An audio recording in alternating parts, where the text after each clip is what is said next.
उसको बड़ा बोलते हैं। जो बड़ा बड़े पद पर पहुंच करके सबका सम्मान करना जानता है। बड़े पद पर पहुंचना आसान काम है, परंतु उसको बनाए रखना बड़ा कठिन है। हमारी श्वेता बहन है, कितनी बड़ी कलाकार हैं और जिनको लाखों लोग चाहते हैं, लाखों लोग जिनका अनुसरण करते हैं। और वो कितने जो है 3 दिन से मैं देख रहा हूँ कि जो है जब बैठती है तो भी उड़ती नहीं, सुनती रहती है। जबकि आजकल की कथा ये सबकी समझ में आती नहीं, क्योंकि राम कथा गूढ़ है, उसका सबके समझ में नहीं आती है। और यहाँ कई युवा बैठे हुए हैं जो बहुत ध्यान से सुन रहे हैं। तो जब आप लोग जैसे हमारी बहन श्वेता जी हैं, आप जैसे लोग जो है जब ऐसे आध्यात्मिक ताकू आगे बढ़ाओगे, तब समाज के लोग, आप क्या है समाज का दर्पण है। आप जो करोगे उसको लोग लाखों लोग करेंगे। तो कहीं समाज विधि से, कहीं व्यास विधि से, कहीं जो है मैं विस्तार से बताऊंगा, कहीं जो है साय में बताऊंगा, सूक्ष्म रूप में बताऊंगा। तो उसका जन्म हुआ तो जन्म लेके एकदम से बैठ गया। ऐसा कोई दुनिया का बालक नहीं है जो जन्म लेके सीधा बैठ जाता है। और चारों तरफ देखने लगा कि जिसने मुझे माँ के पेट में बचाया था वो कहाँ है। और उसको ढूंढने लगा तो संतों ने उसका नाम जो है परीक्षित कर दिया। और परितः रक्षति इति प्रेक्षिता, जो जिसकी चारों तरफ से भगवान ने सुदर्शन से रक्षा की, उसका नाम है परीक्षित। और यहाँ से बंधु भगवान के साथ जब भगवान हस्तिनापुर से द्वारिका गए थे, अर्जुन उनके साथ गए थे। अर्जुन को गए हुए जो है 7 महीने हो गए। और जब वो अर्जुन जो है द्वारिका गए तो वहां पे जो है यदुवंशी आपस में लड़ने लगे, पूरा यदुवंश समाप्त हो गया। भगवान अपने धाम चले गए, अर्जुन 7 महीने से वापस नहीं आए। एक दिन जो है भीम और युधिष्ठिर जी बैठे हुए थे। युधिष्ठिर जी ने भीम से कहा कि अर्जुन को गए हुए 7 महीने हो गए, वो वापस आज तक नहीं आए, क्या अर्जुन को घर की याद नहीं आ गई? आज उसी समय सामने से अर्जुन आता हुआ दिखाई दिया, परंतु आज अर्जुन का मुख कैसा है? बिल्कुल निस्तेज है। आज जो है मुख की चमक समाप्त हो गई है। तो युधिष्ठिर जी ने पूछा अर्जुन से, अर्जुन क्या बात है? भाई मनुष्य के शरीर का मुख का जो तेज समाप्त होता है उसका 3 कारण है। या तो संतों का अपमान हो गया, ब्राह्मणों का अपमान हो गया है, गाय माता का अपमान हो गया है, या जिन बांके बिहारी के बिना हम रह नहीं सकते हैं वो तो कुशल हैं, मेरे बलदाऊ कुशल हैं, तो सब कुशल तो हैं द्वारिका में। तो अर्जुन बोल पड़ा कि वंचितो हम महाराजा हरिणाम बंधु रूपिणा इनो में प्रहितम तेजा देव विस्मापनम यथा। अर्जुन बोल पड़ा कि जिन बांके बिहारी के बिना हम एक दिन भी नहीं रह सकते थे, वो अपनी लीला संपन्न करके और हमें छोड़ के चले गए हैं। और जब ऐसा कहा बंधु, तो अर्जुन जब ये कहता है तो युधिष्ठिर जी ने कहा अर्जुन इतने दिनों में आए, ऐसा दुखद समाचार लेकर आए। यही बात जो है कुंती मैया ने सुनी। और कुंती मैया ने जब ये बात सुनी तो यस्याक्षण वियोगेना लोको या प्रिय दर्शनम, उसी समय जो है जैसे भगवान राम के विरह में जो है राजा दशरथ ने प्राण त्याग दिए थे, वैसे कुंती के भगवान के विरह में प्राण निकल गए। अब पांडवों ने कहा जिनके बिना हम एक दिन भी जीवित नहीं रह सकते हैं, अब जब वो चले गए तो हम भी यहाँ नहीं रहेंगे। और पांडव सीधे बद्रीनाथ धाम से सतोपंथ होते हुए और स्वर्ग के लिए जाने लगे। सब पांडव जो है एक एक करके शरीर छोड़ते गए। द्रौपदी ने भी शरीर छोड़ा और केवल धर्मराज युधिष्ठिर जो है सत शरीर, इसी शरीर में जो है वैकुंठ धाम गए। और इधर से जो है अब राजा बन गया परीक्षित जी बन गए। सौत्तरस्य तनयाम उपयेमा इगावतिम जन्मेंद्रयादि चतुरस्तस्याम उत्पादयस्युतम। इगावती से इनका विवाह हुआ और दोनों पति पत्नी बड़ी साधना करने वाले हैं। गृहस्थ का मतलब है जिसमें हम भगवान का भजन कर सकें। दोनों पति पत्नी बड़ा आनंदमय जीवन व्यतीत करें, भगवान का भजन करें। 4 पुत्र हुए। और लालये 5 वर्षाणि 10 वर्षाणि ताडयेत् प्राप्ते तु 16 वर्षे पिता पुत्रं समाचरेत्। जब बच्चा कितने वर्ष को? 5 वर्ष का, तो उसको खूब प्यार करना चाहिए। 10 वर्षाणि ताडयेत्, जब थोड़ा बड़ा हो जाए 10 साल का हो जाए तो फिर क्या करना चाहिए? ताडयेत्, मारना नहीं, आंखें दिखानी। डगाना है उसको कि ताकि वो दिशा भटक न जाए। और जब आपने 5 वर्ष में लालन पालन ढंग से नहीं किया, 10 वर्ष में उसको आपने आंखें नहीं दिखाई, तो फिर क्या होगा?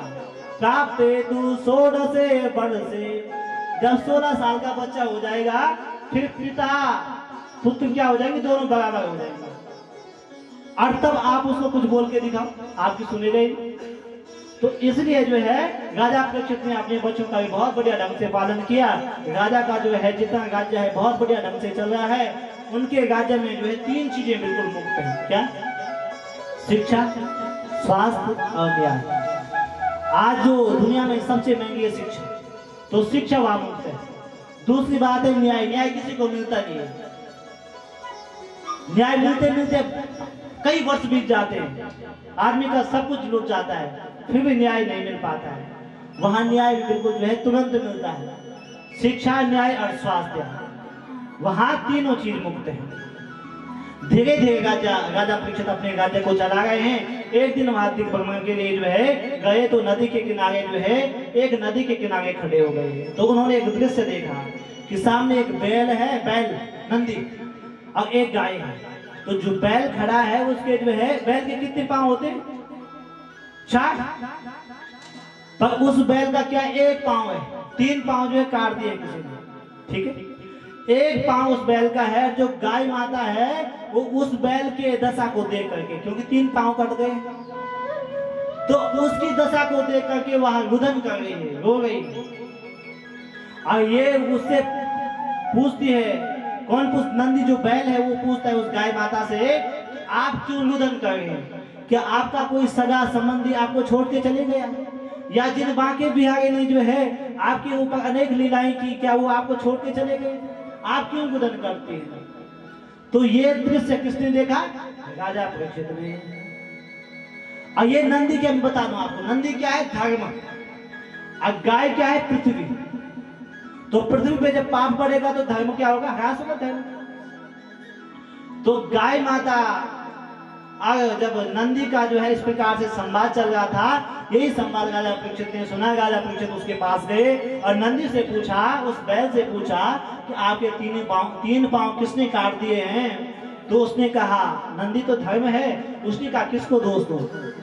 क्योंकि कर्म कांड की बात करें, जो हमारे कर्म कांड के शास्त्र वो कहते हैं कि को नहीं का हो सुख दुख कर दाता, को नहीं का हो सुख दुख दाता, को नहीं का हो सुख दुख कर दाता, नहीं का हो सुख दुख करता। निज कृत कर्म भोग सब खाता, निज कृत कर्म भोग सब खाता।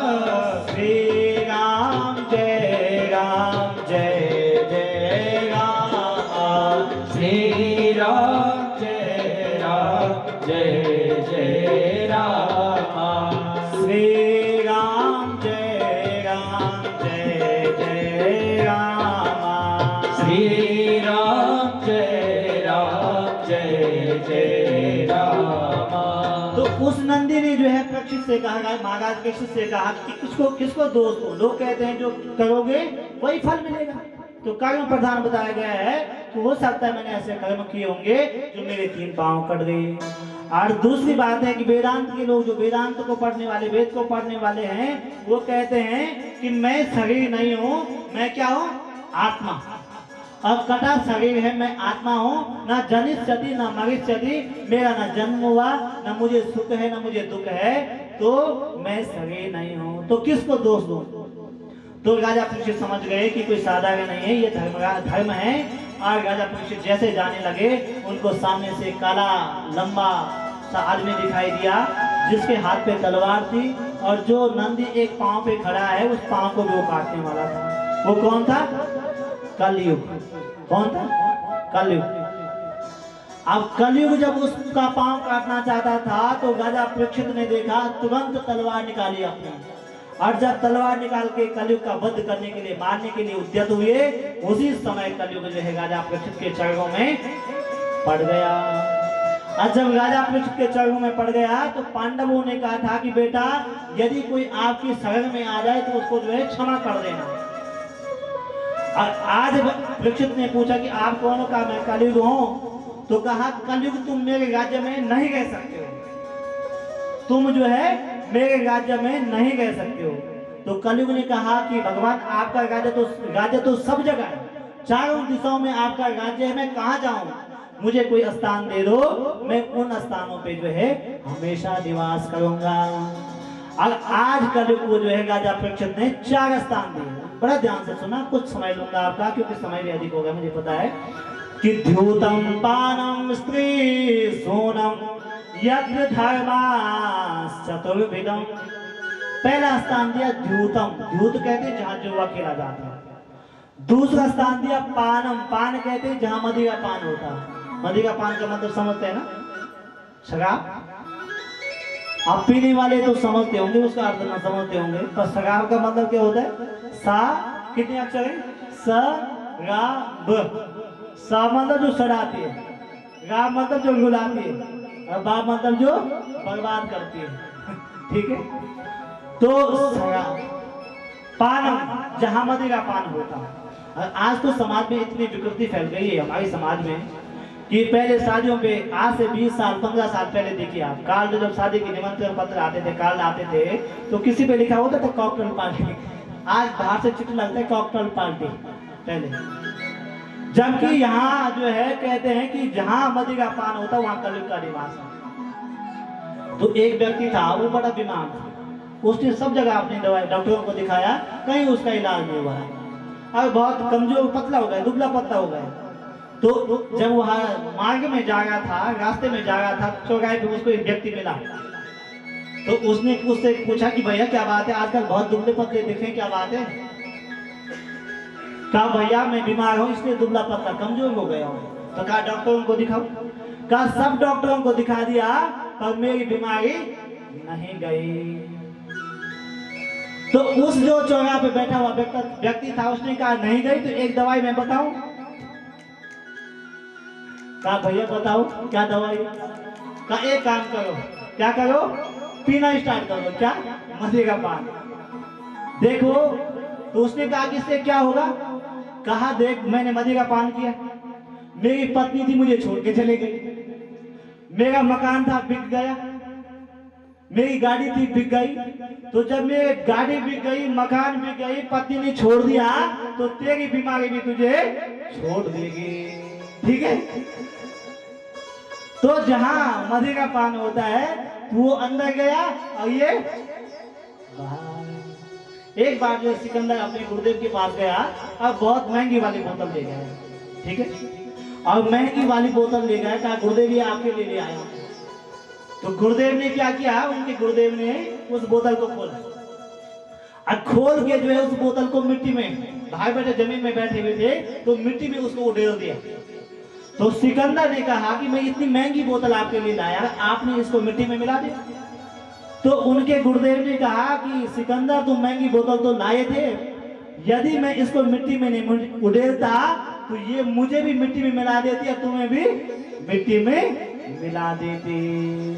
तो द्यूतम पानम स्त्री सोनम, और जहां दया का व्यापार हो और जहां हिंसा हो वो 4 स्थान कलयुग को दे दिए। तो कलयुग ने कहा, कलयुग ने विचार किया कि जब तक राजा पे कोई प्रभाव नहीं होगा तो प्रजा पे कैसे प्रभाव होगा। तो कलयुग ने कहा भगवान कोई अच्छा स्थान दो ना। तो आज कलयुग ने जब जो स्थान मांगा तो राजा परीक्षित के मुख से निकल पड़ा क्या कि पुनायाचमानायं जात रूपा मदद प्रभु ततोन्नतम मधुकामो रजो वेगम च पंचमम। जाओ सोने में, सोना मतलब स्वर्ग में जो है तुम्हारा निवास हो। तो कहा सोने में तो भगवान का निवास भी होता है। सोने का मतलब क्या होता था? धन से, धन से जो है सोने का मतलब होता था।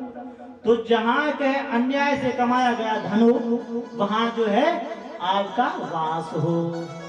और अब राजा परीक्षित तो वहां से निकल गया, घर गया, एक मुकुट निकाला और मुकुट को पहना। तो कलयुग मुकुट था सोने का, अब कलयुग उस मुकुट में बैठ गया। क्यों? यहाँ सोनकादि ऋषि ने सूर्य से पूछा कि क्या ये जो मुकुट था ये अन्याय से कमाया गया था? तो सूर्य ने कहा ये मुकुट जो है पांडवों का नहीं था। कहा किसका था? कहा जरासंध का मुकुट था और ये अन्याय से कमाया गया था, इसमें इसलिए आज कलयुग ने इसमें जो है वास कर दिया। इसलिए जो है कलयुग का 5वां स्थान हो गया सोने में। और आज कलयुग जो है राजा परीक्षित के सिर में बैठ गया। आज जो है राजा के मन में हिंसा की भावना जागी। राजा वन में शिकायत करने के लिए गए और जाते जाते वन में बहुत दूर पहुंच गए। और जब बहुत दूर चले गए, प्यास कहीं कहीं जल नहीं मिला, भूख लगी कहीं फल नहीं मिला, तो एक ऋषि का आश्रम था जिनका नाम था समीक मुनि। उनके आश्रम में गए। सायंकाल का समय था और जब सायंकाल के समय वहां गए तो ऋषि बैठे हुए थे संध्या। संध्या मतलब 3 काल की संध्या होती है, त्रिकाल संध्या। अब तो 2 भी नहीं, पहले क्या होता? प्रातः काल, मध्याह्न काल, सायंकाल, 3 काल की संध्या। इसलिए गायत्री बोलते थे, गायत्री मंत्र आगे सभी बोलते हैं। गायत्री मतलब जिसको 3 बार जपा जाता, सुबह, दिन में और शाम को। ठीक है, तो 3 काल की संध्या होती थी। अब 3 काल की तो गई नहीं, अब क्या हो गई? 2 काल की। अब 2 काल की भी बंद हो गई। अब 1 काल में सुबह भी कैसे जो है दीपक जला दिया तो उतना ही बहुत है, और जो जलाते हैं वो बहुत भाग्यशाली है। ठीक है, तो आज जो है कलयुग में जब राजा परीक्षित समीक मुनि के आश्रम में गया, मुनि जो है संध्या में बैठे हुए थे, उनकी मन की वृत्तियां भगवान में लगी हुई थी। आवाज लगाई राजा परीक्षित ने कि मुझे प्यास लगी हुई जल दे दो, मुझे भूख लगी है फल दे दो। पर राजा की आवाज को जो है परीक्षित ने, समीक मुनि ने महाराज परीक्षित की आवाज को नहीं सुना। ठीक, और जब नहीं सुना तो राजा परीक्षित ने मन में विचार किया कि भाई हो सकता है ढोंग का गए महात्मा, क्योंकि सिर में क्या बैठ गया था? कलयुग। आज तक तो राजा परीक्षित ने कभी संतों का, ब्राह्मणों का कभी अपमान नहीं किया। आज मन में विचार आया कि महात्मा ढोंग कर रहा है, और वहां सामने पड़ा हुआ था एक काला नाग जो मृत पड़ा हुआ था, मरा हुआ था सांप। उसको अपने धनुष से उठाया, बाण से उठाया और आज समीक मुनि के गले में डाल दिया। और जब समीक मुनि के गले में डाला बंधु, तो क्या हुआ कि समीक मुनि के पुत्र का नाम है श्रृंगी ऋषि। अब वहां उस समय गंगा में स्नान कर गए थे, संध्या भजन कर रहे थे। और जब ऋषि के शिष्यों ने जो है ये समाचार उस ऋषि बालक को पहुंचाया, तो उसने उसी समय गंगा जल हाथ में लिया। और गंगा जल हाथ में लेके क्या कहा कि इति लंघित मर्यादं तक्षका सप्तमे हनि। जिसने मेरे पिता के गले में मरा हुआ सांप डाला, आज से ठीक 7 दिन बाद उसी का पूर्वज तक्षक आके उस व्यक्ति को डस लेगा, उसकी मृत्यु हो जाएगी। आज राजा परीक्षित को जो है श्राप मिल गया। जब घर गए मुकुट उतारा, और जैसे मुकुट उतारा तो सारा ज्ञान जा गया कि मैंने आज कितना बड़ा अपराध कर दिया, संत का अपराध मुझसे हो गया। और भगवान भी कहते हैं कि बेटा यदि वो जीवन में हो सके तो कभी संत का अपराध मत करना। भगवान कन्हैया जो अपने बच्चों को समझाते हैं, एकादश स्कंद में जो है भगवान उपदेश करते हैं बच्चों को, कभी संतों का अपमान मत करना। आज जो है राजा परीक्षित से संत का अपमान हुआ। घर आए तो एकदम से जो है मुकुट उतारा और कहा मुझसे आज कितनी बड़ी गलती हो गई है। उसी समय जो समीक मुनि का पुत्र श्रृंगी था, उसने अपने पिता को कहा, पिताजी आपके गले में जो है जिसने सांप डाला उसको मैंने आज ऐसा श्राप दे दिया कि जीवन में कभी गलत काम नहीं करेगा। कहा बेटा क्या किया? कहा उसको आज से 7वें दिन सांप काट देगा, तक्षक नाम का नाग काट देगा। तो समीक मुनि ने कहा बेटा तुमने अच्छा नहीं किया, क्योंकि संत के लक्षण जो है ऐसे नहीं होते हैं। संत कैसा होता है? तितिक्षवा कारुणिका सुखदया सर्वदेहिना, जो दयावान हो, जो करुणावान हो, वो संत है। परहित सरस, जो हमेशा सबका हित चाहता हो। तो आपने अच्छा नहीं किया, क्योंकि राजा परीक्षित बहुत धर्मात्मा राजा है, परंतु जो बाण जो है निकल गया धनुष से वो वापस नहीं आ सकता है। जो वचन आपके मुख से निकल गए वो वापस नहीं हो सकते हैं। आजकल लोग बोल देते फिर माफी मांग देते हैं, परंतु जैसे जो है मुख से निकला हुआ वचन वापस नहीं हो सकता है और धनुष से निकला हुआ बाण वापस नहीं हो सकता है, वैसे जो श्राप दे दिया उसका तो कोई उपाय है नहीं। तो अपने एक शिष्य को जो है राजा परीक्षित के पास भेजा और कहा आज से 7वें दिन आपकी मृत्यु हो जाएगी, यदि अपनी मृत्यु को सुधारने के लिए कुछ कर सकते हैं तो अवश्य करो। अब देखिए बंधु, 7 दिन में मरने का श्राप दिया। मरना कितने दिन में है? 7 दिन में। सबको 7 दिन में मरना है। 8वें दिन किसी के लिए नहीं, न मेरे लिए ना आपके लिए, किसी के लिए 8वां दिन नहीं बना हुआ है। चाहे आप रविवार से गिन लो शनिवार तक, चाहे सोमवार से गिन लो रविवार तक। 7 दिन में व्यक्ति का जन्म होता है, 7 दिन में जो है सबकी मृत्यु होनी है। इसलिए 7 दिन का केवल जीवन है सबके पास। तो राजा परीक्षित को 7 दिन में मरने का श्राप दिया। तो राजा परीक्षित ने क्या कहा कि आपके ऋषि ने अच्छा नहीं किया। कहा क्यों? कहा जिस शरीर ने संत का अपमान किया हो, जिस शरीर ने किसी ब्राह्मण का, गाय का अपमान किया हो, उसको 7 दिन क्या 7 मिनट भी जो है अपने पद पर रहने का कोई अधिकार नहीं है। और राजा परीक्षित ने आज पूरा राजपाट छोड़ा, अपने बेटे को जो है राजपाट दिया और घर को छोड़कर सीधे जो है सुकताल में पहुंचे। और जब सुकताल में आए तो राजा परीक्षित बड़े धर्मात्मा राजा है। बड़े बड़े संतों ने सुना राजा परीक्षित को 7 दिन में मरने का श्राप लगा है, तो संतों ने क्या किया? अत्रि वसिष्ठ श्रवण शरदवान अरिष्टने में भिरुगांगरस्या परासरोगाति सुतोतगामा। अत्रि वशिष्ठ भृगु चवन व्यास पराशर सब वहां पहुंचे। और सब जब वहां पहुंचे तो सबने कहा महाराज आपको श्राप मिला है, बहुत कष्ट हुआ है। किसी सज्जन को जो है कोई श्राप मिल जाए, कोई दुख हो जाए, कष्ट हो जाए तो सबको कष्ट होगा ना। तो राजा परीक्षित ने क्या कहा? बड़ी सुनने वाली बात है। उन्होंने कहा मुझे श्राप नहीं मिला है। तो क्या मिला है? कहा मुझे तो वरदान मिला है। कहा क्यों?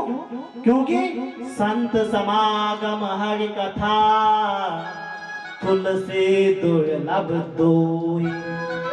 दुनिया में सबसे दुर्लभ चीज है 2। क्या? संत समागम हरि कथा, भगवान की कथा। और आप हजारों संत आए हैं आज, तो मुझे श्राप नहीं मिला, मुझे तो वरदान मिला है। और तब राजा परीक्षित ने पूछा कि जिसको 7 दिन में मरना हो उसको क्या करना चाहिए? केवल इतना पूछा उन संतों से। तो किसी ने कहा महाराज महामृत्युंजय जप कर लो। कहा कितने दिन का होगा? कहा 11 दिन का। दिन कितने बचे हैं? 7। एक संत ने कहा भगवान भगवती का पाठ कर लो। कहा भगवती के पाठ में कितने दिन लगेंगे? 9। अब दिन कितने हैं? 7। तो हजारों संत बैठे हैं, कोई समाधान नहीं कर पाया। और जब कोई समाधान नहीं कर पाया तो व्यास जी के जो पुत्र सुखदेव हैं उस समाधि में बैठे हुए थे और उनकी समाधि खुली। अब एकदम से निकल पड़े। क्या? सुखताल में कौन आया? कि तत्का भगवत भगवान व्यास पुत्रो यदि क्षयागा मद मानो नपेक्षा अलिक्षलिंगम निज लाभ तुष्टा वितश्च वाला अवधूत भीषा। अवधूत कौन आया? कौन आया? व्यास जी का पुत्र सुखदेव नहीं। कौन आया? कि तत्का भगवत भगवान। जब पेट में जो है राजा परीक्षित को मारने के लिए अस्वस्थता माने ब्रह्मास्त्र चलाया था तो कौन आया था? भगवान। आज जो है एक ऋषि ने श्राप दिया तो कौन आया? तत्का भगवत भगवान। कौन है भगवान? सुखदेव क्या है? भगवान के रूप में आए। बोले सुखदेव भगवान की जय।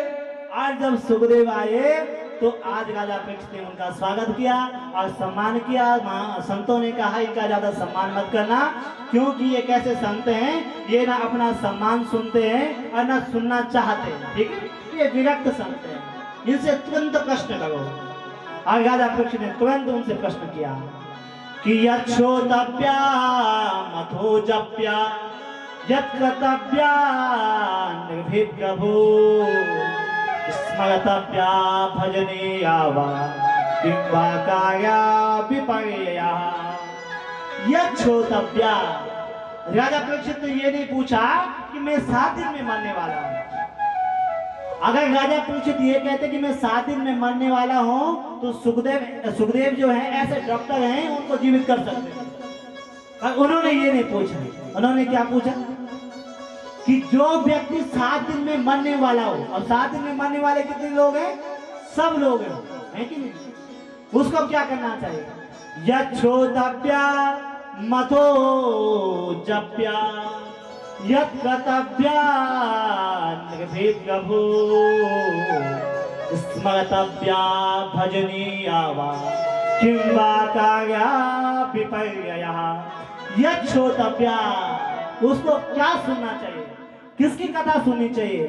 कन्हैया की कथा सुननी चाहिए, राम की कथा सुननी चाहिए, भगवान शिव की कथा सुननी चाहिए, देवी की कथा सुननी चाहिए। क्या सुनना चाहिए? यह श्रोतव्या मथो जप्या। यदि सुनना नहीं है, जपना है, तो क्या जपना है? किसका नाम जपे? कन्हैया का नाम जपे, राम का नाम जपे, किसका नाम जपे? मथो जप्या यत् कर्तव्या प्रभु। यदि उसको तीर्थ यात्रा करनी है तो कहाँ की करनी है? और स्मर्तव्या भजनीया वा। और यदि स्मरण करना है तो किसका करना है? और यदि भजन करना है, क्या करना है? भजन करना है तो किसका करना है? ये जो है सुखदेव जी से पूछा, क्योंकि एक भजन गाते हैं यहाँ पे, क्योंकि संत का मिलन हुआ है। संत समागम हरि कथा तुलसी दुर्लभ दो, दोनों दुर्लभ है। संतन के संग लागे तेरी अच्छी बनेगी। संतन के संग लागे सब तालियों की सेवा तेरी अच्छी बनेगी। संतन के संग लागी रे तेरी अच्छी बनेगी। संतन के संग लागे तो तेरी अच्छी बनेगी। संतन के संग लागी रे तेरी अच्छी बनेगी। अच्छी बनेगी तेरी बिगड़ी बनेगी। होय तेरो बड़े भाग रे तेरी अच्छी बनेगी। होय तेरो बड़े भाग रे तेरी अच्छी बनेगी।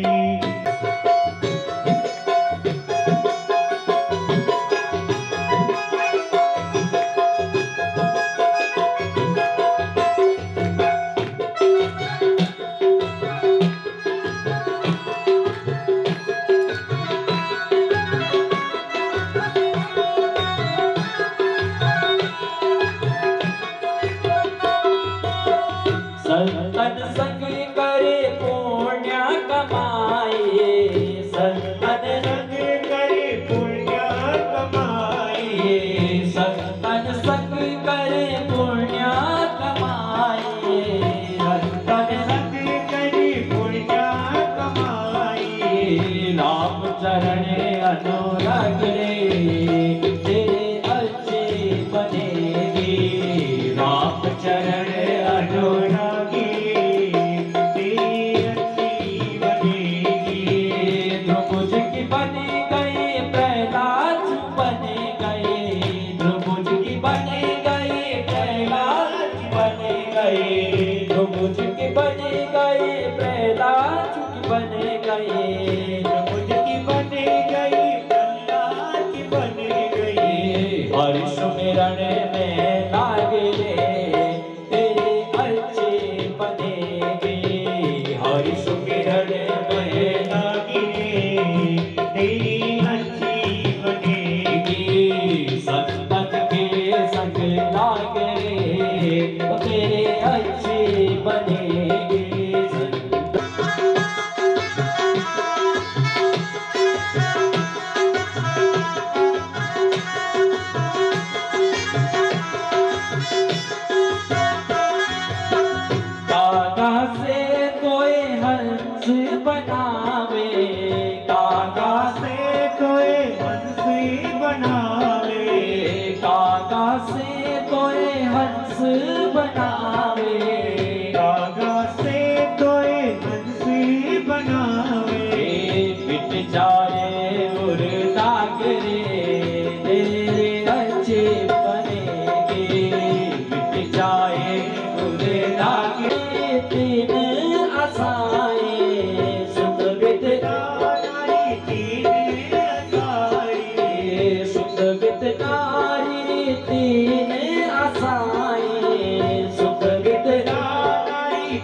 बनेगी। बोले बाके बिहारी लाल की जय। सब भाग्यशाली हैं इस कथा में बैठे हैं और इस कथा के जो आयोजक हैं वो बहुत भाग्यशाली हैं। श्रीमान श्री देवेश खंडोगी जी, उनकी धर्मपत्नी श्रीमती शांति खंडोगी जी, और बहुत ही सुशील और बहुत ही सरल स्वभाव की व्यक्तित्व के धनी हमारे गिरीश खंडोगी जी, उनकी धर्मपत्नी जो बहुत ही सुशील सरल और बहुत ही विदुषी ऐसी बहन किरण जी, और श्रीमती उर्मिला खंडोगी जी, आपके सब परिवार, आपका मित्र इष्ट बंधु बांधव सब जो है बहुत भाग्यशाली है बंधु, क्योंकि भागवत की कथा जो है एक का उद्धार नहीं करती है। भागवत की कथा में भगवान स्वयं कहते हैं कि त्रिसप्तभी पिता भूते पितृभि सहते नगः। एक का उद्धार नहीं करती भागवत की कथा। यदि एक भी भागवत की कथा करा दी, आप सब भाग्यशाली जो भागवत की कथा करा रहे हैं, उनके जो है 21 पीढ़ी का उद्धार हो जाता है। त्रिसप्तभी, त्रिसप्तमी के दिन 3 7 21, त्रिसप्तभी पिता पूते। अब चाहे आप 10 पीढ़ी आगे की और 10 पीढ़ी पीछे की लगा लो, एक पीढ़ी चल रही, ठीक है, वो आप अपने हिसाब से हिसाब लगाते हैं, ठीक है। तो 21 पीढ़ियों का उद्धार कर देती है भागवत। ऐसी भागवत की बंधु महिमा है। अब जो है कथा कहाँ होगी? सुखताल में। जो मुख्य कथा है अब होगी सुखताल में। किसने सुनाई? सुखदेव जी ने। और पहले स्कंद ने यहाँ पे विराम लिया। और भागवत में कल बताया था मैं कितने स्कंद हैं? 12। और कन्हैया का जन्म होगा 10वें स्कंद में। अभी हम कहाँ हैं? पहला स्कंद संपन्न हुआ अभी 9 बाकी है।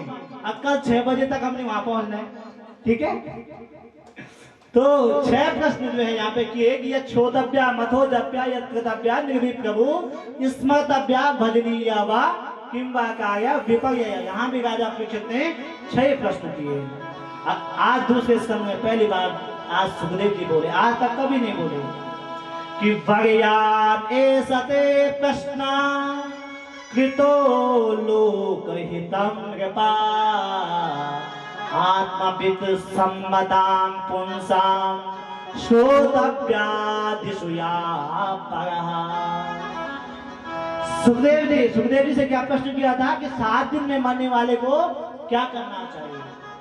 तो आज सुखदेव जी ने कहा आपने बहुत अच्छी बात पूछी, क्योंकि आपने अपने लिए नहीं पूछा कि मैं 7 दिन में मरने वाला हूँ, मुझे कोई उपाय बताओ। आपने क्या कहा कि जो 7 दिन में मरने वाले हैं उनको उनका जो है उद्धार कैसे होगा, उनका कल्याण कैसे होगा। बहुत सुंदर चौपाई जो है यहाँ पे गोस्वामी तुलसीदास जी ने कही है कि परहित सरसे धर्म नाय भाई, परहित सरसे धर्म नाय भाई, परहित सरसे धर्म नाय भाई, परहित सरसी धर्म नहीं भाई, पर पीड़ा सम नहीं अगमाई, पर पीड़ा सम नहीं आई, पर पीड़ा सम नहीं अगमाई, पर पीड़ा सम नहीं आई। श्री राम जय राम जय जय राम, श्री राम जय राम जय जय राम, श्री राम जय राम जय जय राम, श्री राम जय राम जय जय राम, परहित सरस धर्म नहीं भाई, परहित सरसी धर्म नहीं भाई। आज सुखदेव जी ने कहा कि आपने बहुत उत्तम बात पूछी है, क्योंकि आपने सबके हित की बात पूछी है। सबका कल्याण कैसे होगा कि परहित सरस धर्म नहीं भाई, पर पीड़ा सम नहीं अगमाई। 18 पुराणेषु व्यासस्य वचनद्वयम्। अब 18 पुराण हैं, आपको पढ़ने का समय नहीं है, सुनने का समय भी नहीं है। तो व्यास जी ने क्या किया कि एक श्लोक में जो है 18 पुराण का निचोड़ बता दिया। क्या बताया कि अष्टादश पुराणेषु व्यासस्य वचनाद्वयम् परोपकाराय पुण्याय पापाय परपीडनम्। दो बात आपने याद रखनी है 18 पुराणों में जो है, जो निचोड़ है उनका कि अष्टादश पुराणेषु व्यासस्य वचनाद्वयम्, दो वचन है। क्या? परोपकाराय पुण्याय। आप अपने मन से किसी का बुरा नहीं चाहते हैं, ये सबसे बड़ा पुण्य है। और आप जो है दुनिया भर की पूजा पाठ करते हैं, मन में जो है सबके लिए द्वेष वाले बैठे हैं, वो सबसे बड़ा पाप है। तो दो चीजें याद रखनी जीवन में।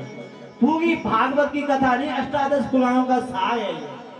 व्यासस्य वचनाद्वयम्, दो वचन याद कर लो जीवन में कि कभी किसी का बुरा करना नहीं है, अगर मेरा बुरा कोई कर सकता नहीं है। तो कहा जो 7 दिन में मरने वाला उसको क्या करना है कि श्वास श्वास पर हरि भजे, वृथा श्वास न जाए। जो 7 दिन में मरने वाला है उसको क्या करना है? श्वास श्वास पर हरि भजे, हर सांस पे जो है उस आत्मा का भजन करना है। क्या पता अगली सांस मिले या ना मिले, वो परमात्मा के हाथ में। ठीक है, तो उसको क्या करना है कि तस्मात् भारत सर्वात्मा भगवान ईश्वरो हरे श्रोतव्या कीर्तितव्यस्य स्मृतव्या शिक्षतो वयम्। जो 7 दिन में मरने वाला उसको क्या करना है? श्रोतव्या, सुनना है। क्या? भगवान की कथा। श्रोतव्या, सुनो। और सुनने को न मिले तो क्या करना है? श्रोतव्य स्मृतव्या। फिर सुनने को न मिले तो परमात्मा को जो है मन में याद करना है।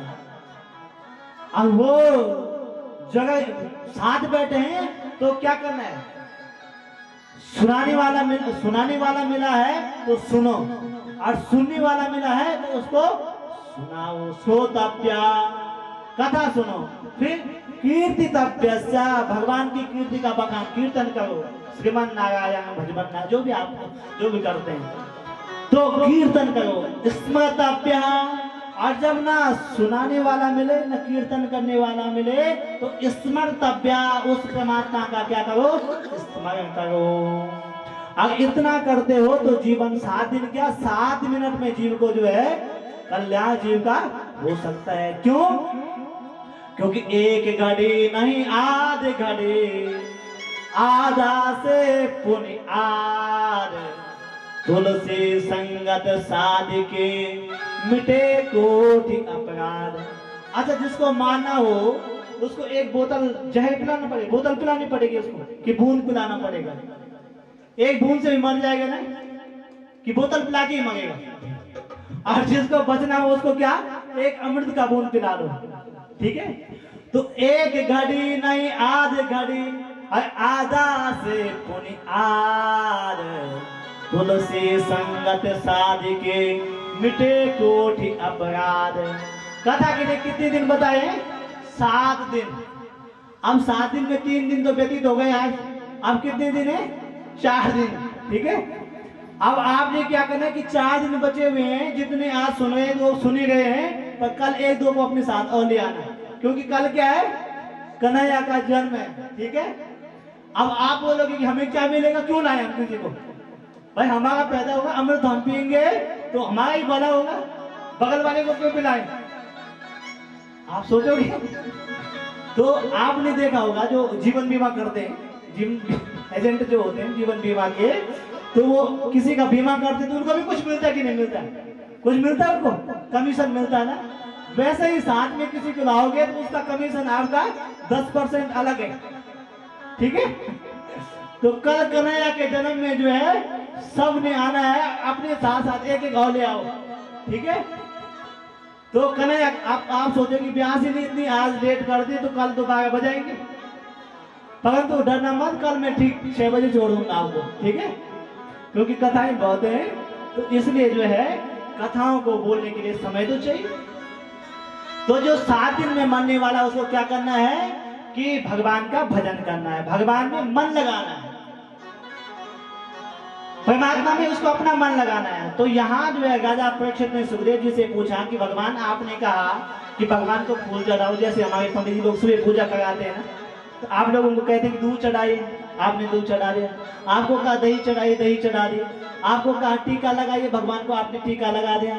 आपको कहा फूल माला चढ़ाओ, आपने चढ़ा दिया। आपको कहा नैवेद्य चढ़ाओ, आपने चढ़ा दिया। और बाद में यदि पंडित जी कल बोलेंगे मन चढ़ाओ तो चढ़ा दोगे? चढ़ा दो? नहीं चढ़ा पाओगे। क्यों? क्योंकि चंचलम ही मना कृष्ण प्रमाथे बलवत्करम। ये मन तो बड़ा चंचल है। यदि आपको मुंबई पहुंचना है तो आपको विमान में जाना है, हवाई जहाज में जाना है आपको, तो कितने घंटे लगेंगे? यहाँ से 2 घंटे, 3, जो भी लगा 2-3 घंटे का समय लगेगा। और यदि आपको मुंबई पहुंचना है, आप यहाँ बैठे करो अपनी घर की याद, पहुंच गए? पहुंच गए पक्का? तो मन की गति कितनी तेज है? मन विमान से भी जो तेज भागता है वो है मन। अब आप कहते हैं मन चढ़ाओ, तो मन में कैसे चढ़ा दूं? क्योंकि मन मेरे बस में नहीं है। अब इस बस मन को बस में करने के लिए भगवान कृष्ण अर्जुन से कहते हैं कि अभ्यासेन तो कौन्तेया, क्या करना है? मन को बस में करने के लिए अभ्यास करना है। क्या करना है? 4 चीजें करनी है। क्या करना है? कि जितासनो, जित श्वासो, जित संगा, जितेन्द्रिया, स्थूले भगवते रूपे मन संधारये दिया। जितासनो, क्या करना है? आसन में बैठने का प्रयास करना है। यहाँ तो अच्छी व्यवस्था बनाई कि खंडोई लोगों ने कि कुर्सियां लगी हुई हैं, और जो अच्छे लोग हैं वो नीचे, जो अच्छे सभी है ये मत सोचना। पर जब हम कथाओं में जाते हैं तो नीचे बैठने की व्यवस्था होती है। तो पहले क्या करना है? जितासनो, एक आसन में बैठना सीखना है। अब क्या करते हैं? 3 घंटे की कथा होती है तो कोई यहाँ हिलता है, कोई ऐसे बैठते है, कोई ऐसे। अब मैं सुबह से बैठा हूँ, 6 बजे बैठ जाता हूँ, नहीं हिला किसी समय, नहीं हिला। तो सबसे पहले आपको क्या करना है? जितासनो, एक आसन में बैठने का प्रयास करना है, ज्यादा देर तक जो है एक आसन में। अब आजकल एक बहुत बड़ी जो है विडंबना समझो या कुफरता समझो, आज सब लोग कुर्सी में खाते कि नहीं? और जब सब लोग कुर्सी में खाते तो नीचे बैठने की आदत खत्म हो गई। पहले सब लोग नीचे बैठते थे, और नीचे बैठने की आदत खत्म हो गई तो कथा में कैसे बैठोगे? फिर हिलोगे? खाना खड़े खड़े, बनाना खड़े खड़े, कपड़े धोना खड़े खड़े, हर काम तो खड़े खड़े हो गए। तो सबसे पहले क्या करना है? जितासनो, अपने आसन को जीतना है। उसके बाद जिता श्वासो, अपनी श्वासों को जीतना है। कैसे जीतना है? कई लोग बाबा रामदेव जी को देखते होंगे सुबह सुबह करते अनुलोम विलोम कई चीज।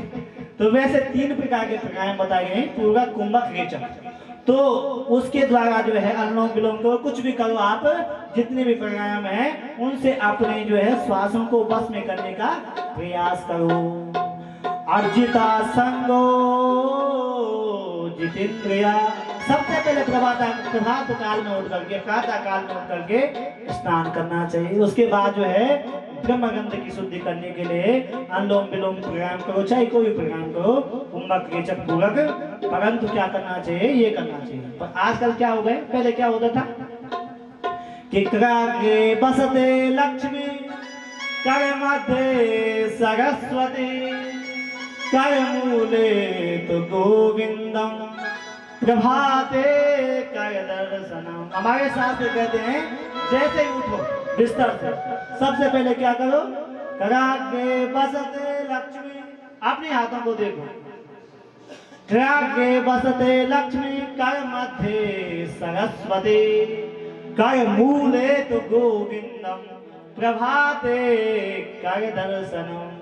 पहले जो है सुबह उठ के अपने हाथों के दर्शन करने चाहिए, क्योंकि इसके जो है लक्ष्मी भी निवास करती है, सरस्वती भी निवास करती है, और सारे देवता आपके हाथ में निवास करते हैं। पर आजकल क्या हो गया? श्लोक बदल गए। क्या बदल गया? कि कराग्रे बसते लक्ष्मी, कर मध्य सरस्वती कर मूले तु गोविंदम प्रभाते कप दर्शनम। क्या हो गया? कप दर्शनम। बिस्तर से उठे नहीं, चाय बनी है भैया, आवाज लगाई चाय बनी है, तो अब कर दर्शन ही हो गया। अब क्या हो गए? कप दर्शनम। इस आदत को बदलना है। पहले क्या करना है? स्नान करना है, पूजा पाठ करनी है, फिर जो है चाय पानी नाश्ता करना है। तो जितासनो जित श्वासो जित संगा जित इंद्रिया। और तीसरी बात आई है बंधुओं, संग को जीतना है। आप सत्संग में न बैठो तो चलेगा, कोई बात नहीं, वो चल जाएगा, पर जीवन में ये प्रयत्न करना कि कभी कुसंग जीवन में न मिले। इसलिए शास्त्र कहते हैं कि सत्संगति कथय करा। सत्संग जो है जीवन में करना चाहिए, क्योंकि जैसा संग वैसा क्या होगा? रंग। जैसा संग करोगे वैसे बन जाओगे। अब मैं तो अपने कपड़े लेके आया था घर से पहनने के लिए, परंतु किरण बहन जी ने, श्वेता जी ने जो है कहा कि पंडित जी हम आपके लिए जो है वहीं से कपड़े लेके आए। आपने 7 दिन तक एक कपड़ा नहीं पहना, तो मैंने कहा ये आप पहले दिन बता देते तो मैं एक ही जोड़ी लेके आता। 7 दिन आता मैं तो दो बैग पे भर के लिए आए। तो जैसा संग वैसा गए। आप बढ़िया है तो आपने चाहा कि हमारे ब्याह से भी बढ़िया बने, ठीक है, तो ये आपकी मांग। तो संग को जीतना। आप जो है सत्संग न कर सको चलेगा, पर कभी जो है बुरा संग जीवन में मत करना। जिता संग जितासनो जिता श्वासो जित संगा जित इंद्रिया। और फिर अपने इंद्रियों को बस में करना है।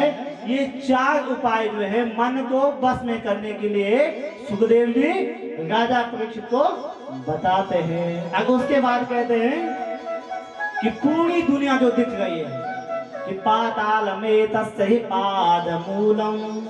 दुनिया में जो कुछ दिख रहा है वो सब क्या है? भगवान का रूप। ये देखो आप, जो कुछ भी घटित हो रहा है, जो कुछ भी दिख रहा है, वो उसमें सब में परमात्मा देखो। और उसके बाद जो है बंधुओं अलग अलग देवताओं की वंदना बताई है कि जैसे बीमारी होती है तो बुखार की अलग दवाई है, पेट दर्द की अलग दवाई है, दांत दर्द की अलग दवाई है।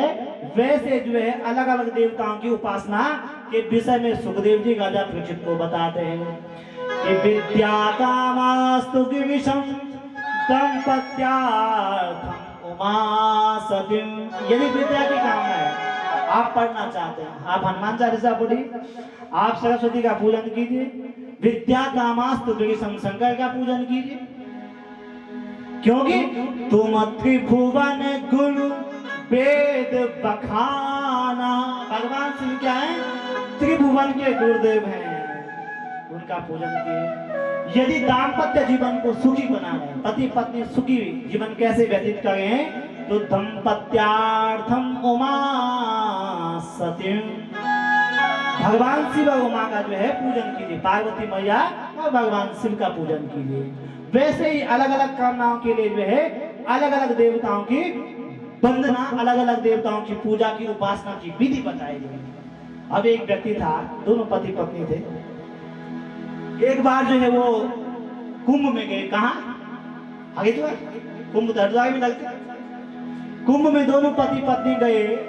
और जब दोनों पति पत्नी कुंभ में गए तो कुंभ में क्या होता है? भीड़ होती है ना कुंभ में। आज की बात नहीं, ये बहुत पुरानी बात है। तो दोनों पति पत्नी कुंभ में गए, भीड़ बहुत ही, नहाने गए गंगा जी में। और गंगा जी में जैसे नहाने गए तो एक ने कहा भैया तुम मेरे कपड़े देखो, तुम नहा के आओ, मैं तब तक कपड़े देखती हूँ। दूसरा नहाए, दोनों नहा गए। उसके बाद भगवान गंगा के दर्शन किए और भीड़ में जब गए तो पत्नी खो गई। क्या हुआ? पत्नी खो गई। अब जब पत्नी खो गई तो उसने बेचारी ने सब जगह ढूंढा, कहीं उसकी पत्नी नहीं मिली। उसने पुलिस में भी जो है जो अपनी रिपोर्ट होती है वो दिखाई, कंप्लेंट दर्ज करवाई, तो कहीं उसकी पत्नी उसे नहीं मिली। अब वो बेचारा सब जगह ढूंढते ढूंढते ढूंढते जब थक गया तो घर वापस आ गया। अब घर वापस आ गए तो वो किसका भक्त था? भगवान राम का। राम भगवान का भक्त था।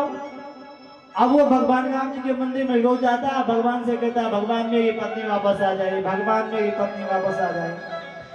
अब पत्नी तो 1 महीने तक वापस आई नहीं, तो एक दिन जो है वो वहीं बैठ गया और उसने कहा भगवान राम से जब तक मेरी पत्नी वापस नहीं आई तब तक मैं यहाँ से वापस नहीं जाऊंगा। अब बैठ गए, आंखें बंद कर दी। अब भगत जी की आंखें बंद हो गई तो भगवान ने क्या किया, एक झापट मारा गाल पे, ठीक है, तो एकदम से आंखें खोल गई। अब उसको आंखें खोल के देखा, कुछ दिखाई नहीं दी। फिर उसने आंखें बंद कर दी कि जब तक आज मुझे जो है भगवान राम मेरी पत्नी वापस नहीं लाएंगे तब तक मैं यहाँ से उठूंगा नहीं। और फिर आंखें बंद कर दी तो भगवान ने दूसरे गाल में एक जोर से झापट मार दी और फिर उसकी आंखें खोली, देखा कुछ नहीं, फिर आंखें बंद करके बैठ गया। और जब आंखें बंद करके बैठ गया भगवान ने सोचा ये तो मानने वाला है। अब भगवान को ही जो है उस मूर्ति से प्रकट होना पड़ा। अब भगवान उस मूर्ति से प्रकट हुए और भगवान राम ने कहा अरे भक्त, जब मैं अपनी पत्नी को ढूंढ के नहीं ला सका तो तेरी पत्नी को कहां से ढूंढ दूं? जब मेरी पत्नी को जो है हनुमान जी लाए ढूंढ के, अपनी पत्नी को नहीं ला पाए तो तेरी पत्नी को कहां से ढूंढूं? यदि पत्नी को खोजना है तो हनुमान जी को बोल, वो वायुपुत्र हैं, वो अभी जाएंगे तेरी पत्नी को वापस ले आएंगे। तो वैसे ही अलग अलग कामनाओं के लिए अलग अलग देवताओं का पूजन बताया गया है। और जिसकी कोई कामना नहीं है, जिसकी सब कामनाएं हैं, कोई कामना भी नहीं है और सारी कामनाएं भी, बहुत सारी जो है मन में कामनाएं भी नहीं। तो अकामा सर्व कामो बा मोक्ष काम उदारधि तीव्रया भक्ति योगेना यजेते पुरुषा परो। जिसकी सभी कामनाएं हैं और जिसकी कोई कामना नहीं है वो क्या करे, सभी कामनाएं को पूर्ण करने वाले कौन है? गोविंद बांके बिहारी। और कोई कामना नहीं है तो भी बांके बिहारी, जो पूरे जगत का नियंता है, जगदाधार है। और वो बांके बिहारी सबके कामनाओं को पूर्ण करने के लिए आता है। पर कब आएगा? कल। कितने बजे? ठीक 6 बजे, ठीक है। अब कल सब लोग जो है 6 बजे, कितने बजे आओगे? जन्म कितने बजे हुआ था? 12 बजे। आप कितने बजे आओगे? 7 बजे कि 8 बजे? 7-8 बजे मत आना यहाँ, तब तक हम भोजन करके सो भी जाएंगे, ठीक है। ठीक 3 बजे पहुंच जाना, 2:30 बजे आ जाना कल, क्योंकि कथाएं बहुत सारी हैं और समय लगता है। यदि आप लोग बैठते तो मैं अभी 1 घंटा और सुना सकता था आपको, परंतु अब जो है टाइम हो गया। फिर कल भी तो कथा सुनाने, पंडाल को थोड़ा सुनाऊंगा कल कथा, आप ही लोगों को तो सुनाऊंगा। तो कल के लिए भी जो है आपको ज्यादा थकान न लगे, इसलिए मैं आज छोड़ रहा हूँ। कल ठीक 2:30 बजे पहुंच जाना है। बोले बांके बिहारी लाल की जय, राजा रामचंद्र भगवान की जय, हनुमान जी महाराज की जय, गंगे मैया की जय, यमुना मैया की जय, गौ माता की जय, श्रीमद् भागवत महापुराण की जय हो। जय जय श्री राधे श्याम, जय जय श्री राधे श्याम, जय जय श्री राधे श्याम। इसी संकल्प के साथ कि सर्वे भवन्तु सुखिना, सर्वे सन्तु निरामया, सर्वे भद्राणि पश्यन्तु, मा कश्चित् दुःख भाग् भवेत्। ओम शांति शांति शांति। इसके बाद आरती, आप लोग आरती के लिए आ जाए। तब तक 2 मिनट के लिए जो है, जब तक आप आते हैं 2 मिनट के लिए हरि नाम कहने से तर जाएगा, पार भव से उतर जाएगा। कहने से तर जाएगा, आइए सभी जय हो। पार भव से उतर जाएगा। बड़ी मुश्किल से नर तन मिला, क्या पता फिर किधर जाएगा। किस कहने से तर जाएगा, पार भव से उतर जाएगा।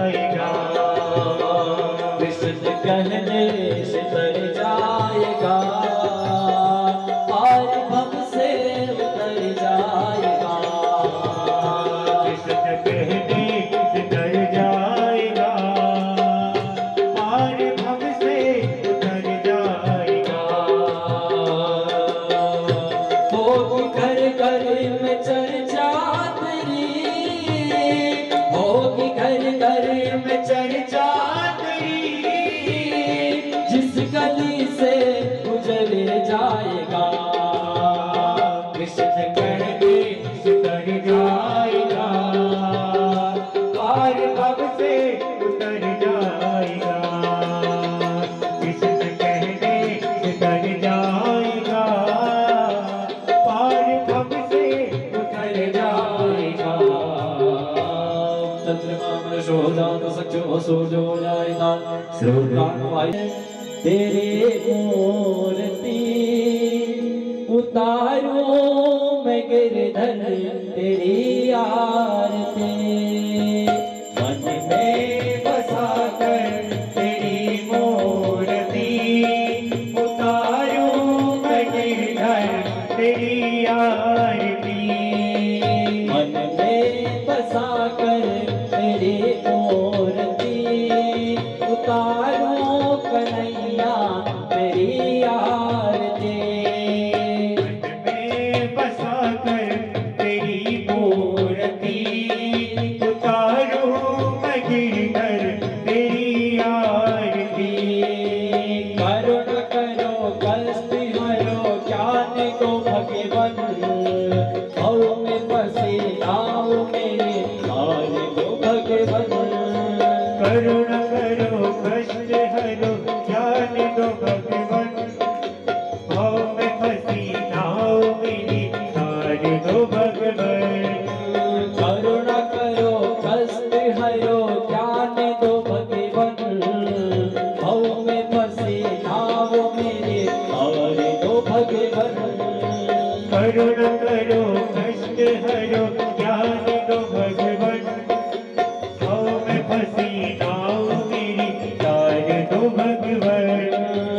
दर्द की दवा तुम्हारे पास है, दर्द की दवा तुम्हारे पास है, जिंदगी दया की है भीख मांगते, मन में बसा कर तेरी मूर्ति उतारूं कन्हैया तेरी आरती, मन में बसा कर तेरी मूर्ति उतारूं कन्हैया तेरी आरती।